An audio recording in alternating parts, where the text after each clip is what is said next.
சேலம் மாவட்டத்தில் நடைபெறும் நிகழ்ச்சிகள், முக்கிய செய்திகள், திருவிழாக்கள், அரசியல் செய்திகள், ஆன்மீக செய்திகள் அனைத்தும் தெரிந்து கொள்ள சேலம் நியூஸ் டுடே சேனலை சப்ஸ்கிரைப் செய்யவும். மகா கும்பாபிஷேக விழா சேலம் மாநகரம் டிவிஎஸ் மயானத்தில் அமைந்துள்ள அருள்மிகு ஓம் ஸ்ரீ சிவசக்தி அங்காள பரமேஸ்வரி அம்மன் ஆலய நூதன சிலா பிரதிஷ்ட மகா கும்பாபிஷேக விழா. இதனை முன்னிட்டு ஏராளமான பக்தர்கள் கலந்து கொண்டு முதல் நாள் தீர்த்தம் குடம் ஊர்வலம் நடைபெற்றது. மறுநாள் யாகசாலை பூஜைகள் நிறைவு பெற்றதும் கலசத்தில் உள்ள புனித நீர் ஊற்றி மகா கும்பாபிஷேகம் நடைபெற்று மகா தீபாரதனை காண்பித்தனர். ஆலயத்தில் 5 தலை சிற்பத்தின் மேல் அங்காள பரமேஸ்வரி அம்மன் சிறப்பு அலங்காரத்தில் காட்சியளிக்க, ஆலயத்தில் தனி சன்னதி கொண்டு அருளும் சிவபெருமான், விநாயகர், முருகர் மற்றும் உற்சவ மூர்த்திகள் சிறப்பு அலங்காரத்தில் காட்சியளிக்க, உற்சவர் அங்காளம்மன் பிரம்மாண்ட மலர் மாலைகள், கற்கள் பதித்த நகை ஆபரணங்கள், எலுமிச்சை பழ மாலை அணிவித்து சிறப்பு அலங்காரத்தில் பக்தர்களுக்கு காட்சியளிக்க, தெய்வங்களுக்கு நெய்வேத்தியம் சமர்ப்பித்து மகா தீபாரதனை நடைபெற்றது. ஏராளமான பக்தர்கள் கலந்து கொண்டு தரிசனம் செய்தனர். மகா கும்பாபிஷேகத்தை குருநாதர் ஓம் சக்தி மைந்தர் அம்மன் அருந்தவர் புதல்வர் சக்தி உபாச்சான சக்கரவர்த்தி அம்மன் உபாச்சாகர் மணிபூஷன் சிவஸ்ரீ திருஞான சம்பந்தர் ஈசான சிவாச்சாரியார் சுவாமிகள் தலைமையில் சிறப்பாக நடைபெற்றது. விழா ஏற்பாடுகளை திருமதி ரா சுதா அம்மா, திரு தர்மலிங்கம் பெரிய பூசாரி, திரு தா பொன்னரசன் பக்க பூசாரி, திரு சி முனுசாமி ஊர் நாட்டாமை ஆகியோர் சிறப்பாக செய்திருந்தனர். ஏராளமான பக்தர்கள் தரிசனம் செய்தனர்.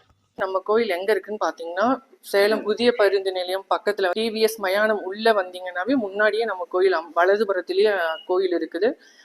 வாரந்தோறும் வெள்ளிக்கிழமை, பௌர்ணமி, அமாவாசை எல்லா நாளும் கோயில் திறந்திருக்கும். மாசி மாசம் சிவராத்திரி, அமாவாசையெல்லாம் வெகு சிறப்பாக கோயில் இல்லத்திலிருந்து கரகம் அம்மன் அலங்காரம் பண்ணி ஊர்வலமா எடுத்துட்டு நைட் இரவு 12 மணிக்கு ரொம்ப விசேஷமா பூஜைகள்லாம் நடக்கும். சேலத்திலே முறையா நாங்க அம்மாள் நாக ஸ்வரூபத்துல மயானத்துல படிச்சுட்டு இருக்க மாதிரி அமைப்புல நாங்க பண்ணியிருக்கிறோம். இது சேலத்திலேயே நாங்க முறையா இந்த மாதிரி அமைப்பு ஊத்துமலை குருஜி அவர்களை சொல்லி அதன் மூலியமா பண்ணியிருக்கிறோம். இது கும்பாபிஷேகம் முடிஞ்சு 48 நாள் மண்டல பூஜை தொடர்ந்து நடக்க இருக்குது.